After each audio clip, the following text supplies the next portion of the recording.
Dear student, myself Vinay Madesiya video classes online study में मैं आपका फिर से स्वागत करता हूं। हम इसमें पढ़ रहे हैं गॉस की थ्योरम के अनुप्रयोग यानी एप्लीकेशंस ऑफ गॉस थ्योरम पढ़ रहे हैं इस समय।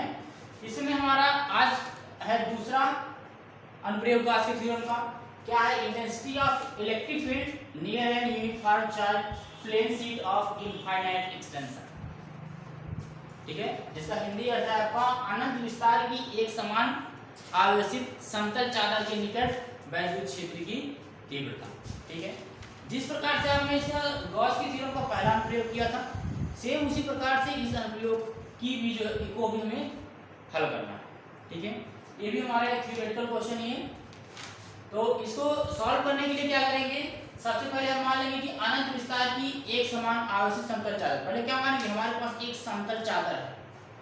ठीक है, कैसी है? अनंत विस्तार की। तो हम लेट कर लेते हैं, हमारे पास अनंत विस्तार की एक समतल चादर। ठीक है, अनंत विस्तार को दिखाने के लिए क्या करेंगे? हमें इसे कुछ दूरी पर डॉटेड कर देना है। ये हमारा हो गया अनंत विस्तार की समतल चादर।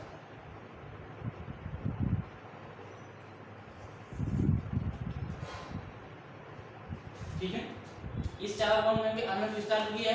ये बीच में आपको कुछ दूरी दिखेगी, लेकिन आगे और पीछे ये आप नहीं देखिए। अनंत विस्तार की चादर हो गई। इसके निकट हमें वैद्युत क्षेत्र की तीव्रता ज्ञात करनी है।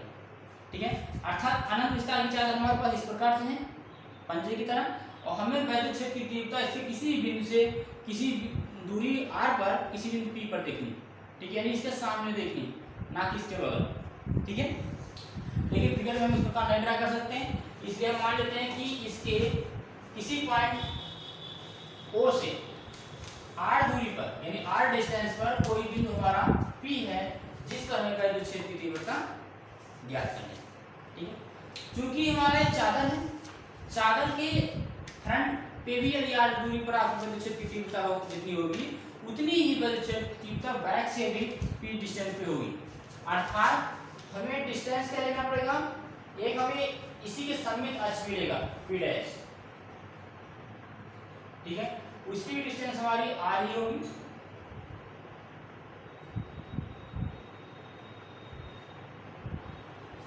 अतः इसके लिए हम क्या करेंगे? r प्लस r यानी 2r लंबाई का और a अनुप्रस्थ काट का की के क्षेत्रफल की एक बेलनाकार गॉसियन पृष्ठ की हम कल्पना करेंगे। ठीक है, जिसका अनुप्रस्थ काट का क्षेत्रफल कितना है? a।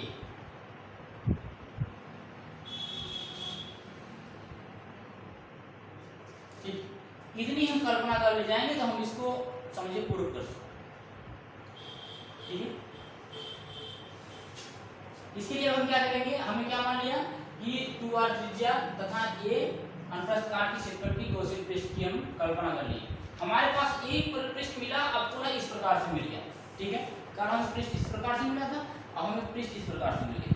ठीक है, तो इस पृष्ठ में भी देखेंगे हमारे पास तीन पृष्ठ हैं। एक पृष्ठ हमारे दो हमारे सपाट पृष्ठ हैं और एक बेलनाकार पृष्ठ। ठीक है, तो हमारा सपाट पृष्ठ हमारे पास एक यहाँ पर है S1, एक है S2 और एक बेलनाकार पृष्ठ S3। तो जो हमारा सपाट पृष्ठ है S1, इसकी हम एरिया वेक्टर को देखें, इसकी एरिया वेक्टर को देखिए, कि छोटी सी एरिया मान लें, इसकी एरिया क्या है? A है, तो सूक्ष्म एरिया हमारे dA होगी। ठीक है, एरिया वेक्टर dA और इलेक्ट्रिक फील्ड की डायरेक्शन क्या होगी? हमारी सेम होगी, एक ही दिशा में होगी। और S2 के लिए देखेंगे तो यहाँ पर एरिया वेक्टर dA की डायरेक्शन तो ये होगी हमारी, लेकिन इलेक्ट्रिक फील्ड की दिशा डायरेक्शन क्या होगी? इसके अपोजिट होगी। यानी कि यहाँ पर क्या है? परिमाण समान है और दिशा हमारी विपरीत। ठीक है, दोनों पे इलेक्ट्रिक फील्ड की उतनी होगी, लेकिन पर डायरेक्शन क्या रहेगा? एरिया वेक्टर डायरेक्शन हमारी अपोजिट रहेगी। ठीक है, तो हम पहले S1 के कारण देखते हैं। S1 के कारण S1 पर S1 पर वैद्युत क्षेत्र की तीव्रता।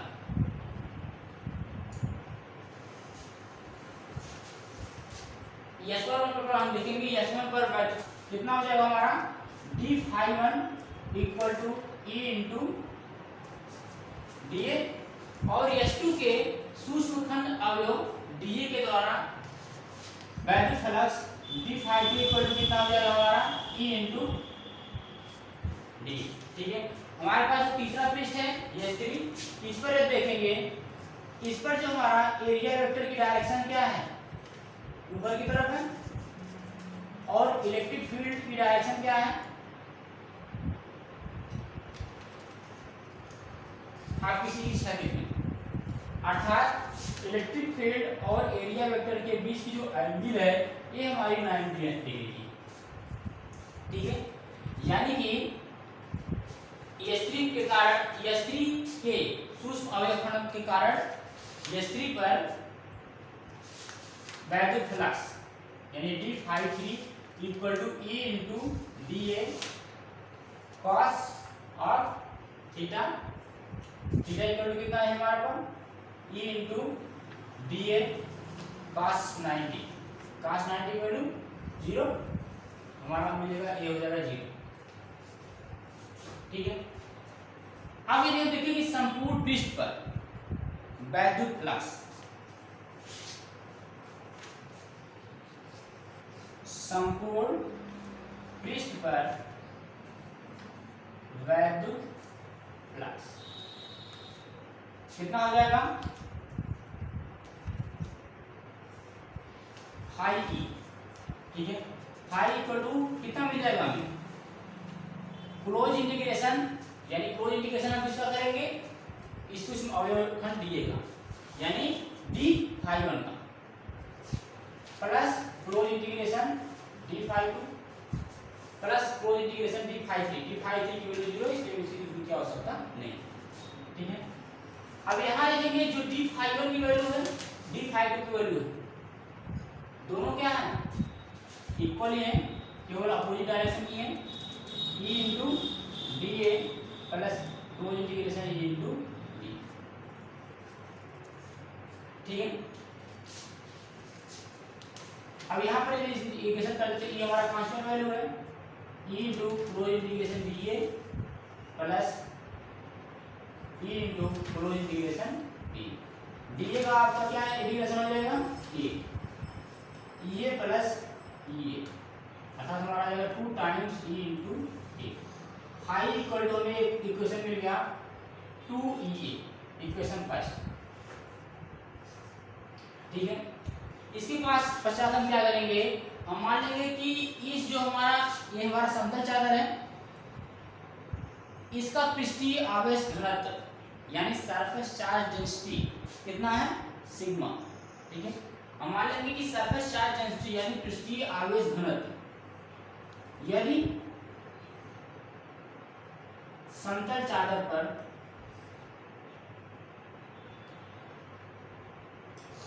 पृष्ठीय आवेश घनत्व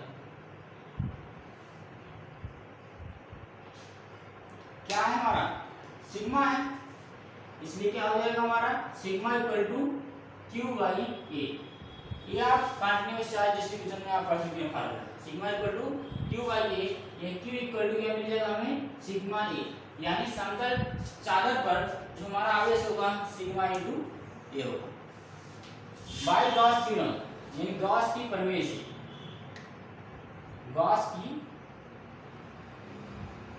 प्रमेय से हमें क्या मिला था, फाई इक्वल टू यानी वैद्युत फ्लक्स की जो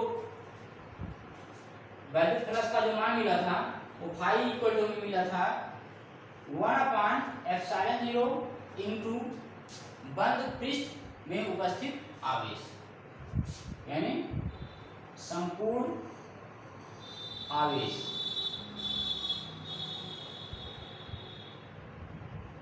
ठीक है, तो हमने इस पर कितना आवेश मान लिया किया है, इसमें हमने आवेश लिया है प्लस क्यू आवेश, यानी जो हमारे आवेश है एक समान रूप से है, एक प्लस क्यू।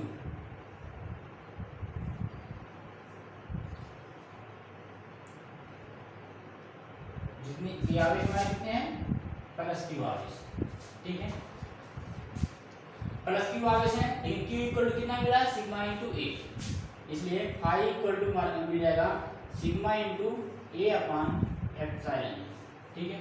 इक्वेशन हमारा हो गया सेकंड, ठीक है। इक्वेशन फर्स्ट और सेकंड,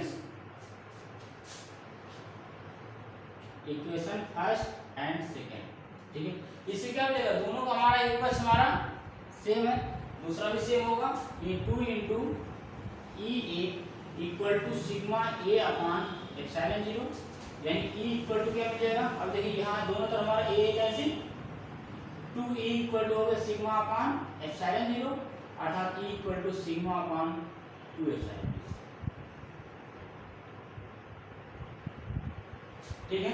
यानी कि इससे हमें क्या निष्कर्ष निकलता, ठीक है, इससे हमें यह निष्कर्ष निकला कि इसमें डिस्टेंस नाम की कोई चीज नहीं, यानी दूरी हमारी नहीं है, ठीक है, इसमें हमारी दूरी नहीं है, अर्थात अनंत विस्तार की यदि कोई समतल चादर है वह दूरी पर निर्भर नहीं करती, वो किस पर निर्भर करती है,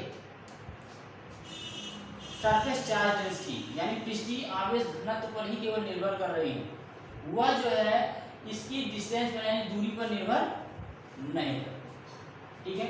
और इलेक्ट्रिक फील्ड इंटेंसिटी है, इसलिए इसकी यूनिट लिख सकते हैं इसी यहीं पर न्यूटन प्रति कूलम, ठीक है।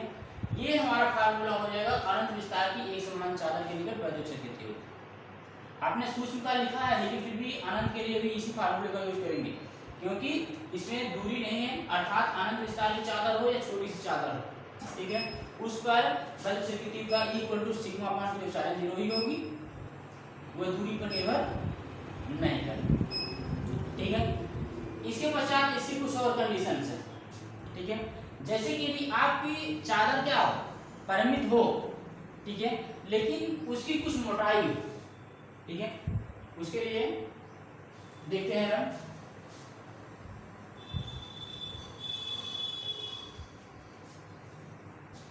चादर कैसी हो, हमारी कुछ मोटी चादर, ठीक है, यदि इस प्रकार की कोई चादर मोटी सी है, ठीक है, यदि हम इस पर प्लस क्यू चार्ज देते हैं, प्लस क्यू आवेश देंगे इस पर, तो आवेश तो हम जानते हैं कि इसके पृष्ठ पर एक समान रूप से वितरित हो जाएगा, ठीक है, लेकिन ये भी जानते हैं कि चादर के अंदर वैद्युत क्षेत्र की तीव्रता क्या होती है, 0 होती है। चादर के अंदर यानी मोटी सी चादर है तो हमारा कोई भी कंडक्टर होगा, ठीक है, यानी कोई भी चालक होगा, उसके अंदर वैद्युत क्षेत्र की तीव्रता 0 होती है, अर्थात यदि हमारी परिमित मोटाई की चादर है तो इसकी जो है सिरे फर्स्ट और सेकंड चालक की तरह व्यवहार करेंगे, ठीक है। इसके कारण किसी बिंदु पर हमें विद्युत क्षेत्र की तीव्रता देखनी है, तो इसके कारण किसी बिंदु P पर हम देखते हैं, ठीक है, इसके कारण किसी बिंदु P पर हमें विद्युत क्षेत्र की तीव्रता देखनी हो तो हम क्या करेंगे,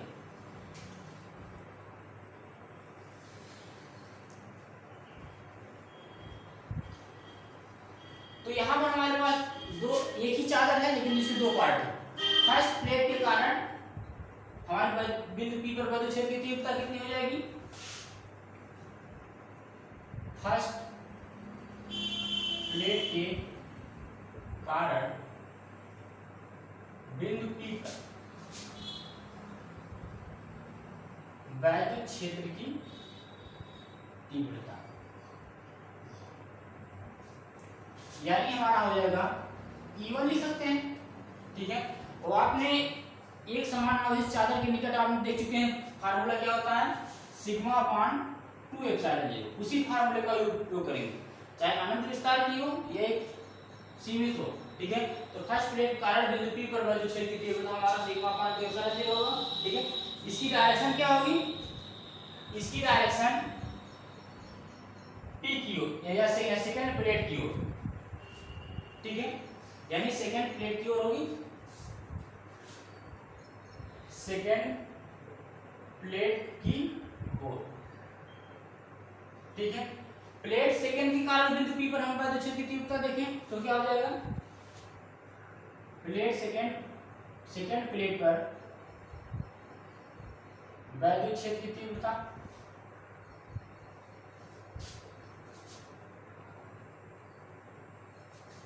E2 इक्वल टू हमारा भी वही मिलेगा सिग्मा अपान 2 एप्सिलॉन 0। इसकी डायरेक्शन क्या होगी, प्लेट सेकंड से दूर, अर्थात डायरेक्शन फिर भी सेम रहेगी, ठीक है, प्लेट सेकंड से दूर।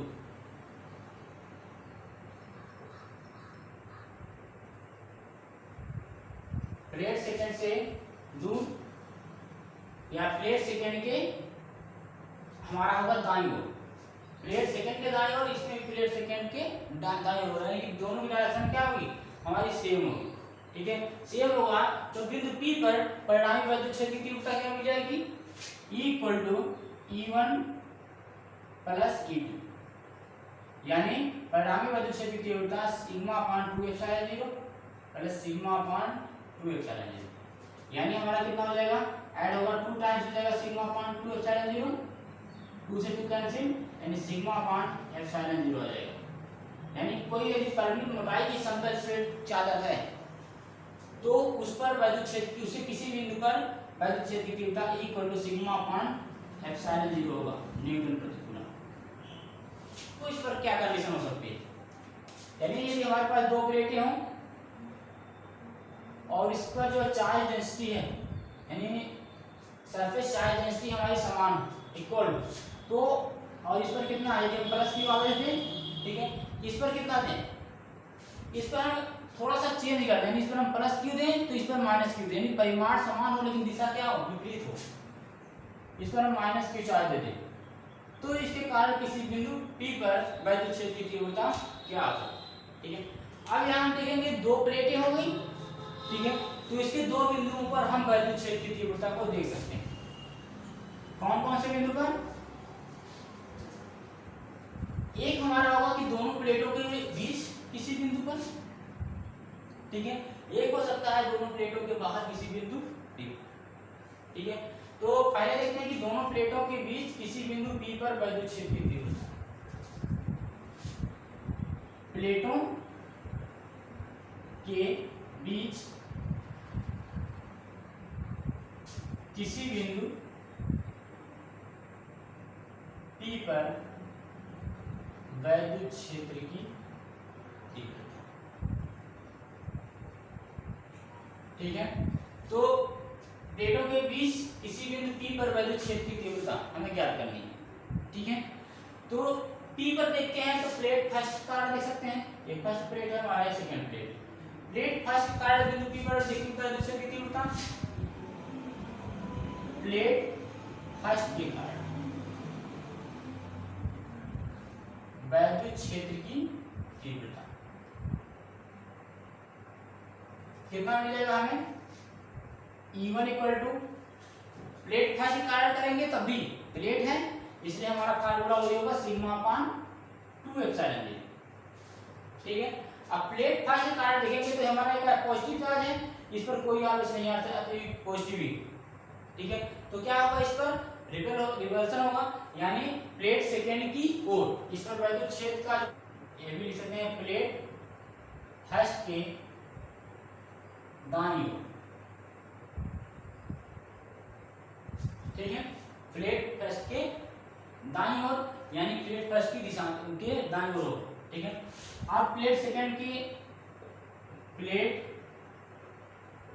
के कारण वैद्युत क्षेत्र की तीव्रता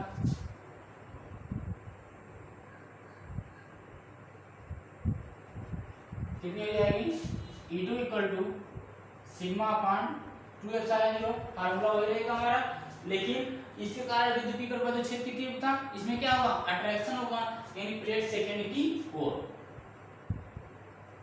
प्लेट सेकंड की ओर, अर्थात डायरेक्शन क्या है, दोनों की डायरेक्शन हमारी सेम है, तो वैद्युत क्षेत्र की तीव्रता, परिणामी वैद्युत क्षेत्र की तीव्रता हमारी ऐड हो जाएगी, यानी परिणामी वैद्युत क्षेत्र की तीव्रता इक्वल टू कितना मिलेगा हमें, E1 प्लस E2, यानी sigma upon 2 epsilon 0 plus sigma upon 2 epsilon 0, यानी फिर वही आएगा हमारा 2 times sigma upon 2 epsilon 0, 2 2 cancel, यानी E इक्वल टू हमें मिल जाएगा सिग्मा अपान एप्सिलॉन 0 न्यूटन प्रति कूलम, ये फार्मूला में मिल जाएगा, ठीक है।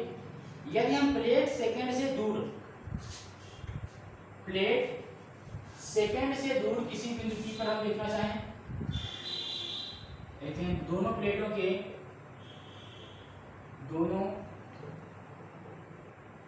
के बाहर किसी बिंदु P पर, ठीक है। अब क्या कहते हैं, इस P को यहाँ ना रख करके बाहर कोई बिंदु P लेते हैं, जिस पर हम वैद्युत क्षेत्र की तीव्रता लेते हैं, ठीक है। प्लेट फर्स्ट के कारण वैद्युत क्षेत्र की तीव्रता कितनी हो जाएगी,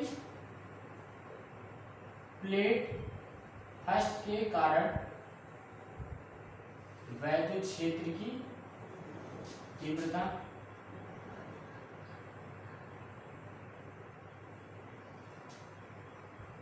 E1 इक्वल टू मिल जाएगा हमें E1 equal to sigma upon 2 epsilon 0।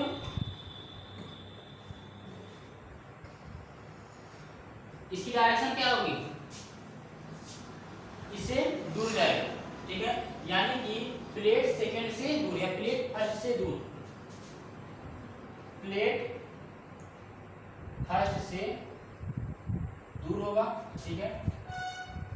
इधर बाईं ओर, दाईं ओर, ये हमारा होगा दाईं ओर, ठीक है। प्लेट सेकंड के कारण वैद्युत क्षेत्र की तीव्रता बिंदु P पर, प्लेट सेकंड के कारण हमारा क्या मिल जाएगा, E2 इक्वल टू मिल जाएगा सिग्मा अपान 2 एप्सिलॉन 0, ठीक है। प्लेट सेकंड की ओर, किस ओर, बाईं ओर,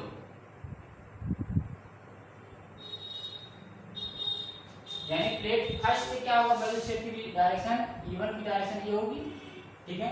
और प्लेट सेकंड के कारण E2 की डायरेक्शन हमारी विपरीत होगी, ठीक है। अर्थात परिणामी वैद्युत क्षेत्र की तीव्रता क्या होगी, हमारी जुड़ जाएगी equal to E1 plus E2, लेकिन दोनों पर चार्ज क्या है, इस पर प्लस इस पर माइनस चार्ज, यानी परिणामी वैद्युत क्षेत्र की तीव्रता equal to E1 plus E2, यानी E1 की वैल्यू कितना मिलेगा हमारा सिग्मा अपान 2 एप्सिलॉन 0, और E2 की चार्ज हमारा नेगेटिव है, इसलिए माइनस सिग्मा अपान 2 एप्सिलॉन 0, यानी कितना हो जाएगा, sigma upon 2 epsilon 0 plus minus minus sigma upon 2 epsilon 0, अर्थात ये वैल्यू कितनी हो जाएगी, 0। यानी दो प्लेटों के बाहर किसी बिंदु P पर वैद्युत क्षेत्र की तीव्रता हमारी 0 होगी, ठीक है। तो ये हमारा डेरिवेशन वही बहुत ही इंपॉर्टेंट है, इसे आप अच्छी तरह समझ लीजिए। Best of